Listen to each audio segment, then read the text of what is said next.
আসসালামু আলাইকুম। আমি আমার দোকানের সামনে ছিলাম, আমার দোকান বন্ধ করা নিয়ে ব্যস্ত।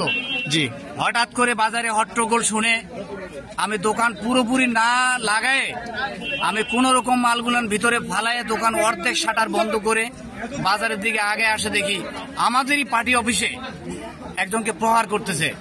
আমি চিন্তা করলাম এখানে প্রহার করা তো আমাদেরই বাজারে উচ্ছৃঙ্খলতা তো করাটা ঠিক হচ্ছে না। জি।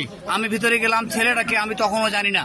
জি, ভিতরে যায় দেখি আমারই পার্শ্ববর্তী গ্রামের সানাউলকে প্রহার করে চেয়ারের মধ্যে বসায় রেখে তার হাত থেকে ফোন কেড়ে নিল।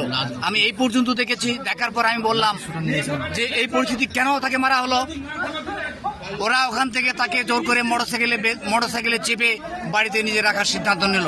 আমি তাৎক্ষণিকভাবে মোকাবেলা করলাম কেন তাকে মারা হলো।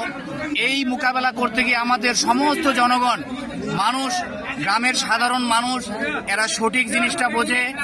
এরা হচ্ছে কোনো রাজনীতি বোঝে না, এরা দুর্নীতি বোঝে না, এরা দালালি বোঝে না। সবাই এগিয়ে আসছে। আমি ও ঘর থেকে বের করে নিয়ে আসছি। নিয়ে আসার পর আমাদেরকে মারার জন্য উদ্যত হয়েছে, আমাদেরকে ধাক্কা দিয়েছে।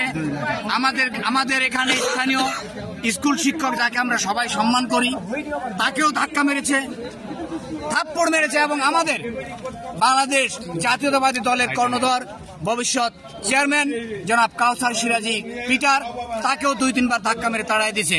যখন আমাদের লোক সবাই চলে আসছে, সাধারণ মানুষ বেশি চলে আসছে, এরা তখন এখান থেকে তারা চুপি চুপি হারে পলায় গেছে। আমরা তাদেরকে কোনো কটু কথা বলি নাই, তাদেরকে কোনো মারও দিই নাই, তাদের গায়ে হাতও দিই নাই। কিন্তু আমাদের এই ছেলেটা আজকে খুব যেগুলো আঘাত করেছে, এটা ভাষায় বলতে পারবো না। মোটা লাঠি দিয়ে আঘাত করলে উপরে চিহ্ন পাওয়া যায় না, সেই তদরূপ পায়ের গুঁড়ি দিলে আঘাত পাওয়া যায় না, সেই রূপ প্রহার করেছে। আমি এইটুকু ঘটনায় জানি। আচ্ছা, অসংখ্য ধন্যবাদ আপনাকে।